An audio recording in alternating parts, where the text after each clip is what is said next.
A gender equality map. Let's have a look. Good morning, everyone, and welcome to this episode of Heiser Says. I thought today we'd have a look at the gender equality map. Someone shared it on Facebook, and it's everything you can expect. It's from the XYX lab at Monash, Space Gender Communication Labs. It's kind of the intersection. Notice how they always want to intersect things, except reality, and between design, architecture, urban planning, and gender. So let's have a look. I'm a bit disappointed that my profession, even the educational aspect of it as an architect, has been somewhat involved in this type of thing. But anyway, so it's the gender equality map. About the gender equality map. By using this map, you can influence the services, programs, and facilities that are delivered in your community. Yeah, right. Sure. I have a video. Victoria, the forced equality state. Look at how much influence people actually have for that.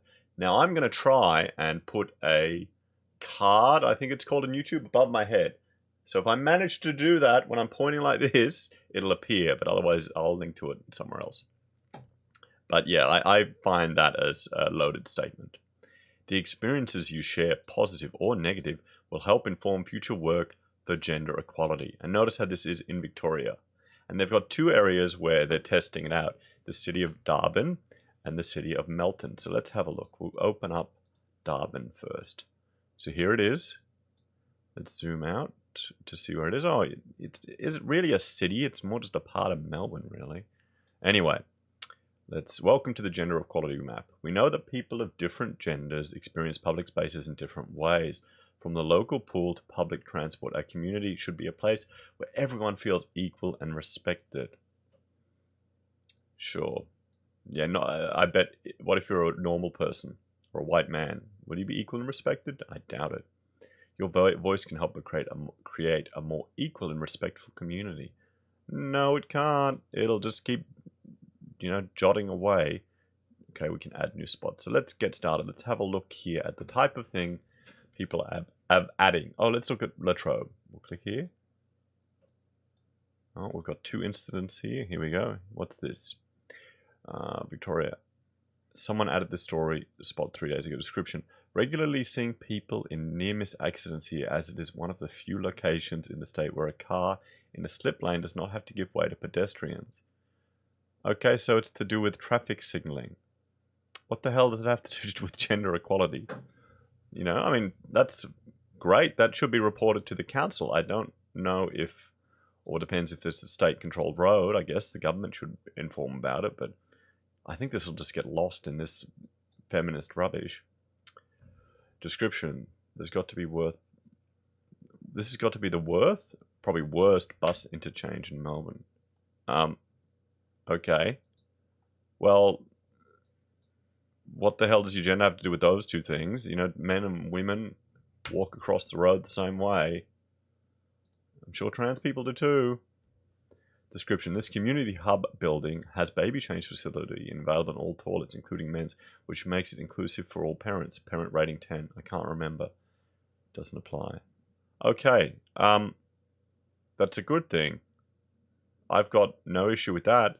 Honestly, when I'm designing spaces, we'll put the baby change facilities in a disabled toilet because disabled toilets are unisex and the change facilities cost money to put in and you've got more space there. When you're taking a pram, you want to go into a private space. I would rather, frankly, if I had a choice between going into a male toilet, like a normal male toilet with lots of cubicles with my children to change them, and a disabled toilet which I could have a modicum of privacy, what do you think I'd take? I'd take the one that has privacy as a dad. Okay, let's have a look here. It's just, older men leer and stare in the pool spa. See, what? In this, someone's adding this crap. Older men stare looking at women in a pool. Probably some complex. Okay, yep, that's worthy of what the hell? Anyway. So this is like putting addresses on here. Anyway. Description: this is a piece of grassland with cycle for path and nothing else. It feels isolated and secluded because it is not overlooked by houses or drivers. That's called crime prevention through environmental design. It's a master planning issue. In the daytime I feel okay here on a bike, but if walking I hurry, I wouldn't use it at night. Yeah, it's got nothing to do with gender. That's everything to do with crime prevention through environmental design. I've done a video on this in the past, and the issue is people are arguing. They're concerned when you publicly tell women to maybe take a safe route, maybe, don't put themselves in a situation where they can increase their risk. That's the same philosophy as designing spaces architecturally to have safer spaces through crime prevention, through environmental design. But they'll chuck a hissy fit over that. So, yeah, that's a legitimate issue. Let's have a look here. Reservoir Leisure Centre has female-only swim nights, also has had trans-inclusive swim nights. So they're discriminating. Female-only swim nights. Is that a good thing or a bad thing? I don't get it. I'm sure women would like female-only swim nights. Maybe they'd have men-only ones, but we don't. Men aren't really that precious. 2 weeks ago, a father of a little girl doing swimming lessons screamed at a little boy who was not his child. The pool area went silent and turned to see what happened. The distraught little boy cried for at least 15 minutes, comforted by his mother. He is constantly shouting at his own children and aggressively gives her feedback during lessons. Okay. There's a lot of petty crap coming on here. A lot of stuff that isn't really relevant. They let men in the female change room, showers, toilets at our local pool, not on. Yeah, it is. Gender's just it's not, doesn't exist. Biology isn't real. You're welcome. You're now in a post-truth reality. Okay, so here we go at the train station. I don't like the tunnel under the tracks. It's okay to see you. Yeah, this is all just. It's not going to inform anything. I guess people will use it. The government will use this for token addressing certain issues, but most of this is just identifying crime prevention issues or dangerous areas. Use condoms and alcohol that are discarded in the train. Oh wow. So yeah, that's Darwin. Let's have a look at Melton. Okay. Let's see, where's this? Where is it? Is that western suburbs? Yes, it is. It's really far west. Let's have a look here. It's really dark around the Rockbank Community Hall. Yeah, and more crime prevention through environmental design issues. See, do people think that, honestly, men and women aren't worried about dark spaces at night when you go walking around? That's just insane. Everyone is worried about these things. Great walking and running track. During winter, it's too dark. Well, yeah, what do you want? You want, stadium lights everywhere? Taylor's Hill. Let's look there. The car park is very dark at night. So, yeah, most of this is to do with design issues with spaces and surveillance and crime prevention and some petty stuff. The level of human behavior in cars, dirt, and bike roads is concerning. Okay, yeah. So people are just bitching on this. Now, I've also made a map. And that has a whole lot of stuff with Victoria. It's called the Freedom Map. And I'll link to it below on my Heiser Says website. And I update it occasionally when I get people submitting things.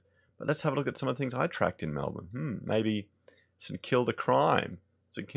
A breach brawl in St Kilda. And there's one happened just recently that I'll have to add there.